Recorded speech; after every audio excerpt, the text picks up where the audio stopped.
कृषि विशेष में आप सभी का स्वागत है। मैं हूँ मोनालिसा। नए साल पर हम अक्सर कोई न कोई ऐसा संकल्प लेते हैं जिससे हमारा आने वाला कल आज से बेहतर हो। लेकिन सफलता हासिल करने के लिए सिर्फ संकल्प लेना ही काफी नहीं है, बल्कि कुछ न कुछ नया करने का जज्बा भी होना चाहिए। आज इस कार्यक्रम में हम आपको मिलवाएंगे कुछ ऐसे खास लोगों से जिन्होंने खेती और पशुपालन को नया आयाम दिया है। इसके अलावा कृषि और उद्यमिता के बेजोड़ मेल से न सिर्फ इनको आर्थिक लाभ हुआ है, बल्कि कई और लोगों को रोजगार देकर उनका भी जीवन संवारा है।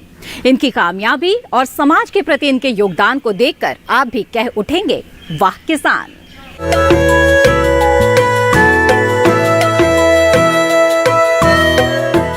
आज हम सबसे पहले बात करेंगे एक ऐसे शख्स की जिसके बारे में जानकर आप मन ही मन ये सोचेंगे कि भाई जिंदगी हो तो ऐसी।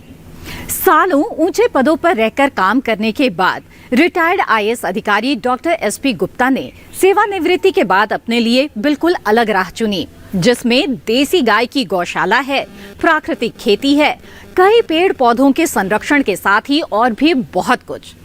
जब हमें इनके बारे में जानकारी मिली तो हम पहुंच गए हरियाणा के नूंह जिले के बिस्सर गांव। यहाँ हमने देखा कि डॉक्टर गुप्ता ने एक ऐसा मॉडल बनाया है जिसे अपनाने से न सिर्फ आपको मुनाफा होगा, आपकी सेहत बनेगी, बल्कि आपको मानसिक शांति भी मिलेगी।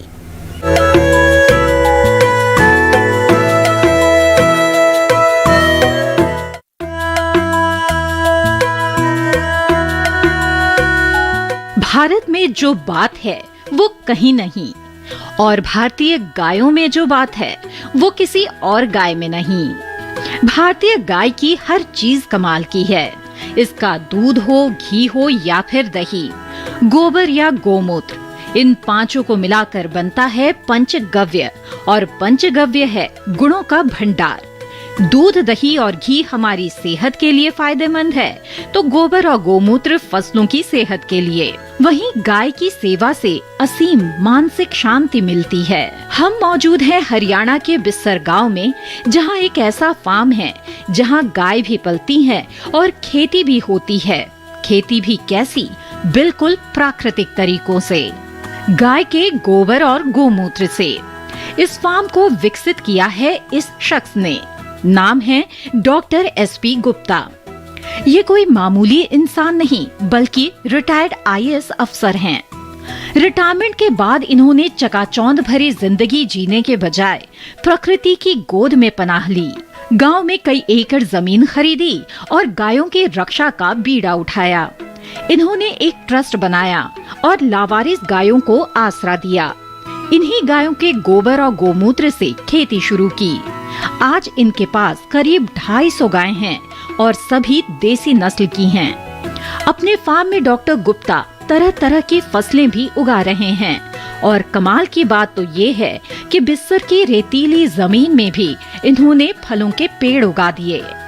डॉक्टर गुप्ता, आप सालों तक आईएएस के पद पर रहे हैं और आपकी जिंदगी बिल्कुल अलग रही है। शहरों में नौकरी की आपने और सरकारी जो आवास है वो मिला आपको, लेकिन अब बिल्कुल प्रकृति के बीच में आप आ गए हैं। यहाँ पर आपने एक अलग ही तरह का अपना जो आवास है वो बनाया है, गौशाला भी है, प्राकृतिक खेती भी हो रही है। तो आपकी जिंदगी में ये 360 डिग्री जो बदलाव आया है, इसकी क्या वजह है? मैं समझता हूँ जो ये जितना कुछ हुआ है ज़िंदगी में, ये ट्रांसफॉर्मेशन हुआ है मेरी लाइफ में, केवल प्रभु की कृपा से हुआ है, और फिर गौ माता की कृपा से इतना कुछ हम कर पा रहे हैं। और मैं ये समझता हूँ जो ये लाइफ की फेज़ है मेरी ज़िंदगी के सर्वोत्तम फेज़ है, और दुनिया में मैं हम सबसे लकीस्ट आदमी हैं। भगवान की इतनी कृपा है, हमारी कोई कामना नहीं है, और उसने जो चीज़ मांगने से पहले ही वो दे देता। अगर किसी चीज़ की ज़रूरत समझता है तो इतनी बड़ी कृपा कहाँ होगी। और देखिए सारी उम्र आपने जैसे कहा भाई हम सर्विस में रहे, इतने कंफर्ट्स थे, लेकिन जितना कंफर्ट्स यहाँ हैं लोग तो समझते हैं भी पता नहीं हम क्या कर रहे हैं, मैं समझता हूँ ये हम अपना फायदा कर रहे हैं, भगवान की कृपा उसी वजह से ऐसा हो पाया है। अदरवाइज ये लाइफ किसी को नसीब नहीं होती जो हमें हुई है, उसके हम मतलब कोटि कोटि धन्यवाद करते हैं, आभार प्रकट करते हैं प्रभु का और गौ माता का। गौ माता के सानिध्य में जो भी रहेगा कोई इसके साथ बीमारी नहीं आएगी और उसकी जो परिवार में सारी संपन्नता रहेगी और हर तरह से विकास होगा। इनके फार्म में आपको आम, पपीता, अंजीर, आंवला, चीकू, शरीफा, किन्नू और संतरा, इन सबके पेड़ मिल जाएंगे। ये सब्जियां भी उगाते हैं और एलोवेरा जैसे कई औषधीय पौधे भी। यहाँ सरसों के खेत भी हैं और सरसों का तेल भी, हल्दी भी और नीम भी। तुलसी का तो एक म्यूजियम ही है। इस तरह डॉक्टर गुप्ता कई पेड़ पौधों का संरक्षण करने के लिए जाने जाते हैं। आपने दुर्लभ पेड़ कल्प वृक्ष के बारे में तो सुना ही होगा, जिसके बारे में मान्यता है कि ये समुद्र मंथन में मिले 14 रत्नों में से एक था। चूंकि कल्प वृक्ष का धार्मिक महत्व भी है और भारत में इसकी बहुत कम संख्या है, इसलिए इसे बचाने और इसकी संख्या बढ़ाने की कोशिश हो रही है। डॉक्टर गुप्ता के फार्म में आपको कल्प वृक्ष के 2 पेड़ मिल जाएंगे। हमें जिस भी पौधे का नाम पता चलता है कि ये किसी भी तरह से लाभकारी है, हमने हर पौधा लगाने की कोशिश की है और गौ माता की, भगवान की कृपा से हर पौधा यहाँ पे फलता फूलता है। हमें अब आप ये देखिए कि यहाँ जितने फलों के नाम हमने अपनी लाइफ में सुने हैं, हमने सब फल लगाए हैं। हमें यहाँ जब हम फल के पौधे लगा रहे थे तो लोगों ने बहुत बोला कि यहाँ पे फलों के पौधे नहीं होते, यहाँ की ज़मीन बहुत रेतीली है। तो हमने कहा कि नहीं, देखते हैं होंगे या नहीं होंगे, पर यहाँ हर पौधा हुआ। देखिए स्ट्रॉबेरी की क्वालिटी जो हमारे यहाँ की है वो एकदम इतनी बड़ी बड़ी स्ट्रॉबेरी होती है कि जो कि मार्केट में आपको अवेलेबल भी नहीं होगी। और जो आम है, अल्फांसो आम, शायद यहाँ हमारे नॉर्दर्न इंडिया में नहीं होता, पर हमारे यहाँ अल्फांसो आम भी होता है, चौसा आम होता है, हर तरह का आम हमने लगाने की कोशिश की है। एसपी गुप्ता का मानना है कि अगर गाय को बचाना है तो उसके गोबर और गौमूत्र का ज्यादा से ज्यादा इस्तेमाल करना होगा। ये बात दरअसल प्राकृतिक खेती का मूल मंत्र है। एसपी गुप्ता भी इसी मंत्र के अनुसार प्राकृतिक खेती कर रहे हैं। ये गाय के गोबर और गौमूत्र से जीवामृत भी बना रहे हैं और घन जीवामृत भी। वैसे ये गोबर और गौमूत्र से कुल 16 किस्म के प्राकृतिक खाद तैयार कर रहे हैं। गौमूत्र से ही कीटनाशी तैयार हो रहे हैं। वैसे तो प्राकृतिक खेती में कीट और बीमारियां कम ही लगती हैं, और अगर लगती भी हैं तो उनके लिए गौमूत्र या फिर दूसरी प्राकृतिक सामग्री से बनाए गए कीटनाशक ही काफी हैं। प्राकृतिक खेती के बाद बारी प्राकृतिक चिकित्सा की है, जो यहाँ बहुत जल्द शुरू होगी। वैसे भी यहाँ काढ़ा, जड़ी बूटी युक्त घी और घी से नाक में डालने वाली दवा भी बनाई जाती है। इसके अलावा गोबर और गौमूत्र से हवन सामग्री, धूप बत्ती, दर्द निवारक तेल, गौ अर्क, मॉस्किटो रिपेलेंट और न जाने क्या क्या बनाया जाता है। डॉक्टर एसपी गुप्ता का कहना है कि पंचगव्य भारत को आत्मनिर्भर बनाने में मददगार साबित हो सकता है, लेकिन इसके लिए देसी गाय पालन करना होगा और प्राकृतिक खेती पर भी ध्यान देना होगा। देसी गाय ने डॉक्टर गुप्ता के जीवन को तो बदला ही, लेकिन ये हमारे जीवन को किस तरह प्रभावित कर सकती है, ये बताने के लिए चलिए आपको एक बार फिर से लेकर चलते हैं डॉक्टर गुप्ता के फार्म पर।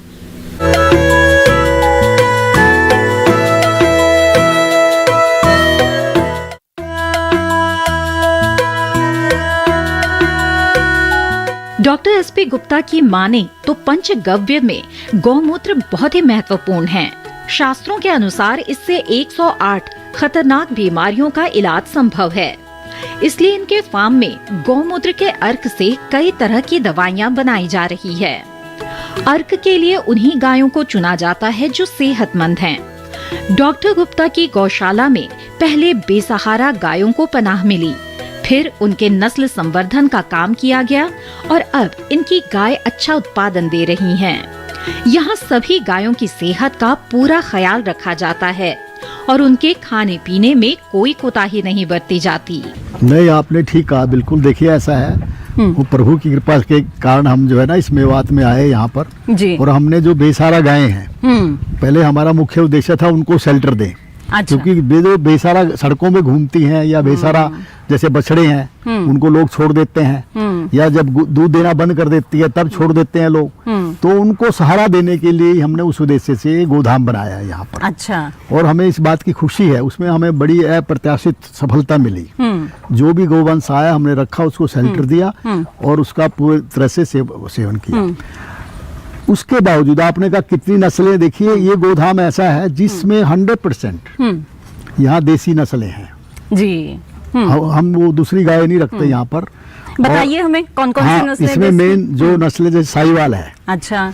साहिवाल बहुत अच्छी नस्ल है वहाँ यहाँ के एनवायरनमेंट के हिसाब से, और ओरिजिनल जो पंजाब में साहिवाल है उसके नाम पर ही ये साहिवाल है। फिर हरियाणवी और मेवात नस्ल, ये व्हाइट वाली जो देख रहे हैं आप, ये यहाँ की नस्ल है। फिर राठी है, राजस्थान से है वो, राठी नस्ल है। थार पारकर जो सफेद वाली वो है। इस प्रकार गिर गाय भी है, लेकिन ज्यादा हमारे साहिवाल गाय हैं। इस फार्म में 1-2 नहीं बल्कि 4 बायोगैस प्लांट है और इससे निकलने वाली स्लरी से बेहतरीन खाद तैयार हो रही है। इसके अलावा यहाँ से मिलने वाली गैस से फार्म की ऊर्जा जरूरतें भी पूरी हो जाती हैं।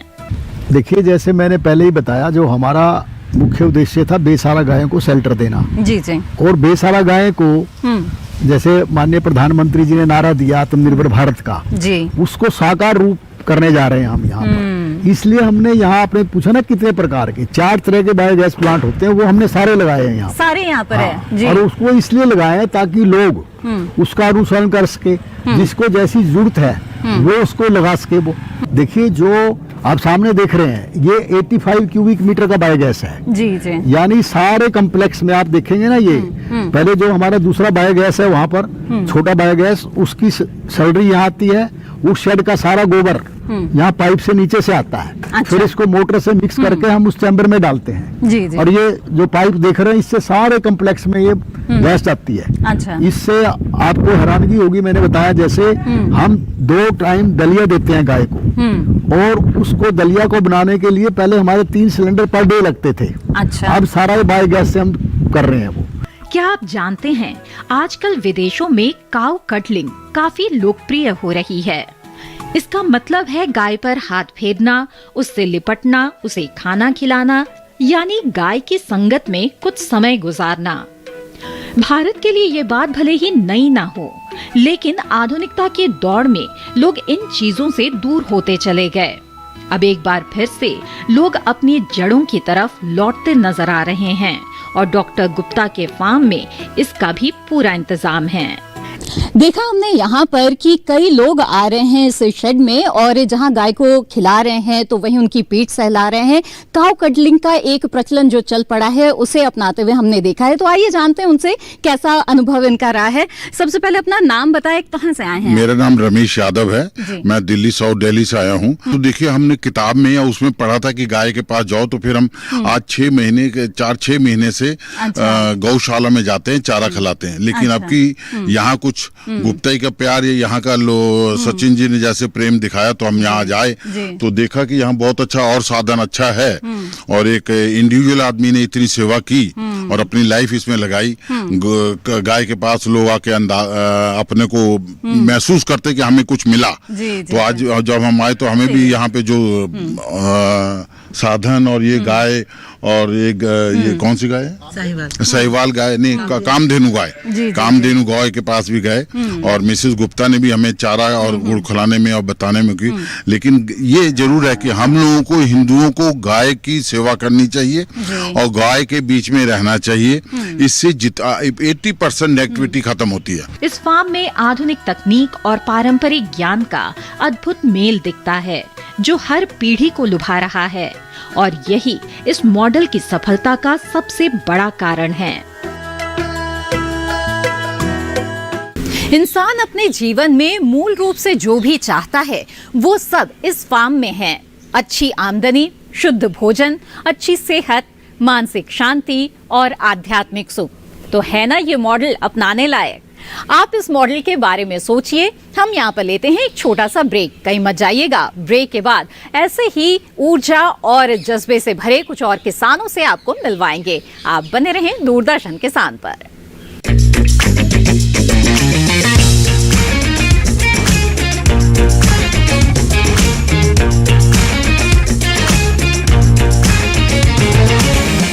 देखिए, अगर आपको रिजर्व बैंक ऑफ इंडिया या किसी संस्था के नाम पे बिना मांगे बड़ी रकम जैसे कि लॉटरी हो, टैक्स रिफंड हो का ऑफर मिलता है तो उस पर बिल्कुल भरोसा ना करें।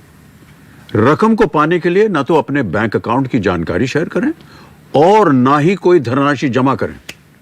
ऐसे जितने भी मैसेजेस हैं उनको आप बिल्कुल अनदेखा कर दीजिए, क्योंकि आरबीआई कहता है जानकार बनिए, सतर्क रहिए।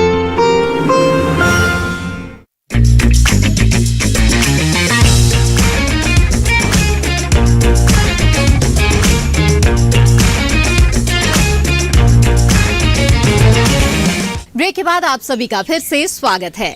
कृषि विशेष में अब बात एक और ऐसे किसान की जिनके लीक से हटकर कुछ करने के जज्बे ने इन्हें कामयाबी के शिखर पर पहुंचा दिया और लोग इन्हें बुलाते हैं गौपुत्र।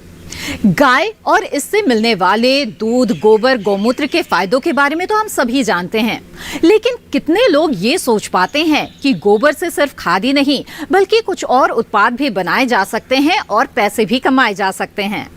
लेकिन ये सोचा नरेश कौशिक ने और गोबर से इतने तरह के उत्पाद बना डाले कि आप यकीन ही नहीं कर पाएंगे।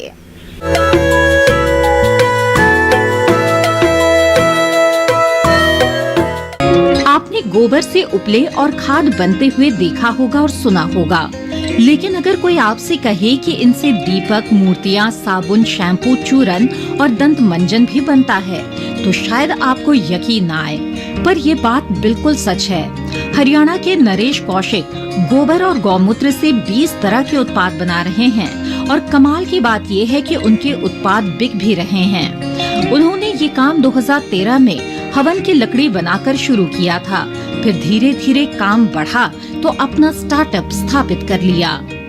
हमारे दिमाग में एक ही बात थी कि दूध के भरोसे गाय को कभी नहीं बचा जा सकता। इसे बचाने के लिए इसके गोबर और गौमूत्र को बेचना होगा। राजीव दीक्षित जी को सुन करके हमने सबसे पहले गाय के गोबर से हवन की लकड़ी बनानी शुरू की। ये 2013 की बात है। 2013 में हमने ये हवन की लकड़ी बनाई। ये 250 ग्राम का एक पैकेट है, इसमें 15 सटीक हैं। हवन में ये 4 किलो लकड़ी का काम करता है और एक हवन के लिए 250 ग्राम का एक पैकेट काफ़ी है। नरेश कौशिक का स्टार्टअप कोन धूप, घड़ी का फ्रेम, समरानी कप, हवन समिधा, धूप स्टिक, राखी और बर्तन बार के अलावा नहाने का साबुन, हैंड वॉश, हेयर ऑयल और गौमूत्र अर्क जैसे उत्पाद भी तैयार कर रहा है। हालांकि शुरुआत में इनको काफी दिक्कतें आ रही थी, लेकिन चौधरी चरण सिंह हरियाणा कृषि विश्वविद्यालय के संपर्क में आने के बाद ये दिक्कतें दूर हो गयी। यहाँ से तरक्की के नए दरवाजे खुले और नरेश ने यहाँ पर अलग अलग तरह के उत्पाद बनाने का प्रशिक्षण लिया और मार्केटिंग का हुनर भी सीखा। हमारे यहाँ से नरेश कौशिक जी ने 2 महीने का प्रशिक्षण लिया और गाय के गोबर और उसके पंचगव्य से काफ़ी प्रोडक्ट्स इन्होंने तैयार किए। 20 से ज़्यादा इनके उत्पाद आज मार्केट में बिक रहे हैं। हमारे सेंटर के माध्यम से इनको 5 लाख रुपए की अनुदान राशि का भी सहयोग दिया गया है, जिससे आज ये मशीन के द्वारा अपनी डिमांड को भी पूरा कर पाए हैं। और साथ ही जैसे मूर्ति विसर्जन पर हम देखते हैं बहुत जगह हमें सुनने को भी मिलता है नहरें टूट जाती हैं, तो पीओपी पर हरियाणा में और बाकी दूसरी स्टेट्स में सरकार ने बैन भी लगा रखा है, लेकिन उसका एक रिप्लेसमेंट बहुत अच्छा नरेश जी ने बनाया है।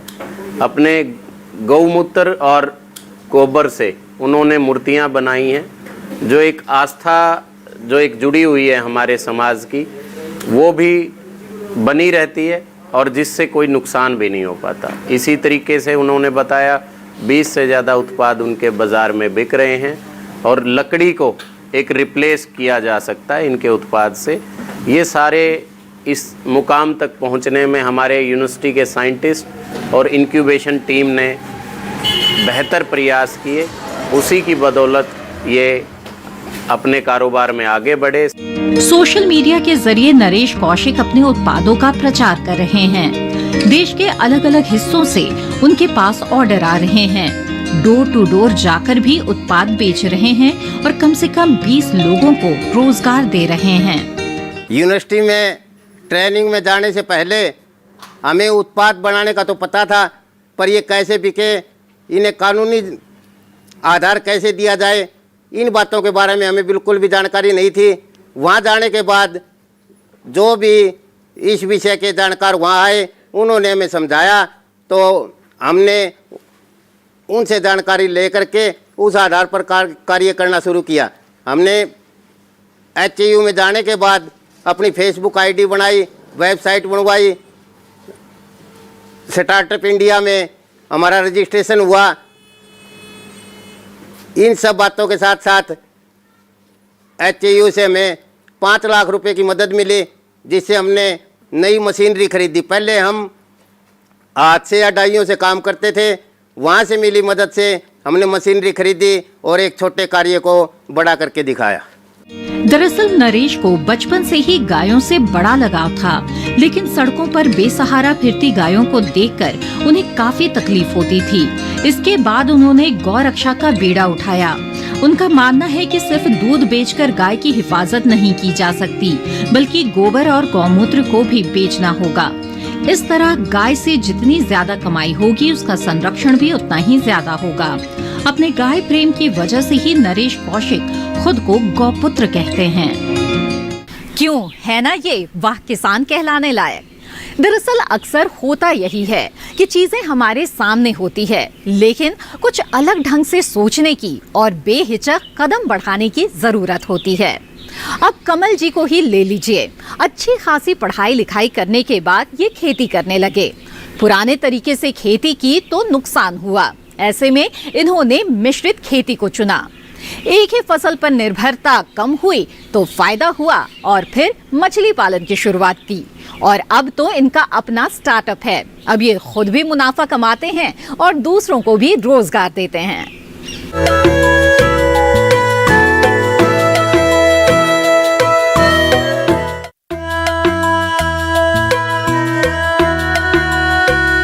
पढ़ा लिखा इंसान जब किसी काम को करता है तो उसका नक्शा ही बदल देता है। कमल ने फार्मेसी की पढ़ाई की है, लेकिन कुछ और करने के बजाय उन्होंने खेती को चुना। वो कोई पुश्तैनी किसान नहीं है, बल्कि खेती की शुरुआत उनके पिता ने की थी। 1999 में जब कमल ने खेती में कदम रखा तो पिता के पास 30 एकड़ जमीन हो चुकी थी। शुरुआत में उन्होंने गेहूं, कपास और सरसों जैसी प्रचलित फसलें बोईं, लेकिन बहुत ज्यादा मेहनत करने के बावजूद उनके हाथ कुछ नहीं आता था। तब उन्होंने हरियाणा कृषि विश्वविद्यालय का रुख किया। वहां के वैज्ञानिकों ने मिश्रित खेती का सुझाव दिया। इस एक सुझाव ने उनकी तकदीर बदल दी। आमदनी बढ़ी तो कमल के मन में कुछ और करने का विचार आया। पहले की जो किसानी कर रहे थे हम, तो वो उसमें सब्जियां और आलू वगैरह का ज़्यादा योगदान था, लेकिन अब हमने एबिक से जुड़ के और HAU से प्रेरणा स्रोत प्राप्त करके अब मछली पालन के ऊपर खेती कर रहे हैं, जो कि हमारा एक नया स्टार्टअप है। और उसमें हम मत्स्य उत्पादन के साथ साथ बीज उत्पादन का भी साथ करने की कोशिश कर रहे हैं। और हमारा आगे का नेक्स्ट जो प्लानिंग है, इसमें हमने अच्छी ब्रीड का बीज उत्पादन करने का लक्ष्य आधार पे रखा है, जिससे कि हमारे को जो हमारे नज़दीक लगते फार्मर हैं या जो भी हमारे नज़दीक लगते नए प्रशिक्षण लेने के लिए इच्छुक किसान हैं, वो हमारे साथ संपर्क में आएँ और हमारे साथ चल कर के आगे अच्छे किसान बने और उनकी प्रेरणा स्रोत बने हम, तो उनके आय का उत्पादन भी बढ़े। और मैंने इसके लिए HAU में एबिक सेंटर से प्रशिक्षण लिया है, जो कि हमें समय समय पर गाइड कर रहे हैं। कृषि विश्वविद्यालय की मदद से ही उन्होंने स्टार्टअप की स्थापना की। इसी स्टार्टअप के अंतर्गत उन्होंने मछली पालन शुरू किया। मछली पालन भी वो बड़े तरीके से कर रहे हैं और मछली का बीज उत्पादन करके अतिरिक्त पैसा कमा रहे हैं। और अब आगे का जो हमारा प्रपोजल है, इसमें नर्सरी का प्रपोजल है, जिसके लिए कि हम ट्रेनिंग के लिए भी इच्छुक हैं और जैसे मिल भी रही है हमारे को। और आगे किसी अच्छे सीफा से, जो कि सेंट्रल इंस्टीट्यूट है फिशिंग का, वहाँ से ट्रेनिंग के लिए भी प्रोत्साहित कर रही है। मैं एबिक के वहाँ से आपकी ट्रेनिंग करवाएंगे और आपको आर्थिक सहायता भी प्रदान की जाएगी उसके लिए, और आप इसके लिए आगे कार्यरत रहें। पीछे के कोविड के कारण कुछ हालात ऐसे होने के कारण हम इसमें आगे नहीं बढ़ पाए थे, क्योंकि आना जाना नहीं हो पाया था उससे। तो अब इसके लिए हम सब जगह पे संपर्क कर रहे हैं और आगे हमारा लक्ष्य यही है कि अच्छे ब्रीड तैयार करके अपने बाकी के जो मत्स्य उत्पादक किसान हैं उनकी सहायता भी की जाए, और इसके साथ साथ उनका जो बीज का क्वालिटी है वो भी सुधार करके उनको एक फ्रेश बीज और एक अच्छा उत्पादन दिया जाए। क्योंकि अब तक तो कलकत्ता से ही बीज आता था या दूर दराज से आया था, जिसमें कि उनको वाहन का भी खर्चा पड़ता था और मछली का अच्छा बीज भी नहीं मिल पाता था, उनमें चीटिंग भी हो जाती थी उनके साथ। और यहाँ से बीज लेने में उनको एक तो नज़दीक की नज़दीक है और उसमें रोग रहित और बिना मोर्टेलिटी के उनको बीज प्राप्त होगा। सरकार किसानों के साथ खड़ी है और कुछ नया कर गुजरने का जज्बा रखने वाले किसानों को आर्थिक सहायता भी दे रही है। मछली पालन को ही ले लीजिए, सरकार तालाब खुदवाने के लिए भी पैसा दे रही है और बीज उत्पादन के लिए भी। पिछले 2 वर्षों में हम 101 हमारे स्टार्टअप्स को यहाँ पर प्रशिक्षण दे चुके हैं, जिनमें से एक आज हमारे समक्ष अब आप सबके सामने जुड़े भी हैं, कोमल आहूजा जी। तो कोमल जी हमारे बरवाला क्षेत्र से, हिसार डिस्ट्रिक्ट के हमारे स्टार्टअप हैं, जिन्होंने अपना एक बिजनेस आइडिया हमारे पास लेकर आए थे कि वो मत्स्य पालन में कुछ नया करना चाह रहे हैं। तो उनकी जो तकनीकी ज्ञान में जो प्रशिक्षण जितनी चाहिए थी, तो वो हमने विश्वविद्यालय के वैज्ञानिकों से और हमारे जो उनमें बिजनेस की उनको जो इम्पोर्टेंस, नॉलेज, मार्केटिंग कैसे की जाए, रिसर्च डेवलपमेंट में जो हेल्प है, तो यानी कि व्यावसायिक प्रशिक्षण जितना भी है वो हमारे इंक्यूबेशन सेंटर की मदद से हमने उनको दिया है। और हम आपको बताना चाहते हैं कि उनकी तकनीक में ये है कि उन्होंने कॉस्ट रिडक्शन करके ना सिर्फ इस व्यवसाय को एक प्रॉफिटेबल बिजनेस के रूप में खड़ा किया है, और दूसरे किसानों को भी वो अपने मत्स्य पालन की प्रशिक्षण प्रदान करते रहते हैं, जिससे दूसरे किसानों को वो प्रेरित भी करते रहते हैं। और जैसे कि वो अपने सीडलिंग्स भी उनको देते हैं। तो एक किसान भाई को जो कि मत्स्य पालन में अपना व्यापार शुरू करना चाहता है, तो वो उनको पूरा का पूरा प्रशिक्षण देके ये सुनिश्चित करते हैं कि वो उस व्यापार को फलीभूत रूप से शुरू कर सके। कमल अब दूसरे किसानों के लिए भी प्रेरणा स्रोत बन रहे हैं। सभी किसानों से उनका यही कहना है कि चुनिंदा फसलों पर निर्भर न रहें, बल्कि अगर अच्छी आमदनी चाहते हैं तो तरह तरह की फसलें बोएं और मिश्रित खेती को अपनाएं। इन वाह किसानों से मिलकर हमें उम्मीद है कि नए साल पर आप भी अपने लिए एक नया संकल्प लेंगे। फिर वो संकल्प चाहे प्रकृति से जुड़ने का हो, गौ सेवा का, या फिर बेझिझक नवाचार के जरिए उद्यमिता विकास का। आप अपने लिए जो भी राह चुने उसमें आपको कामयाबी मिले, इसी कामना के साथ आज के कृषि विशेष में बस इतना ही। मुझे दीजिए इजाजत। नमस्कार।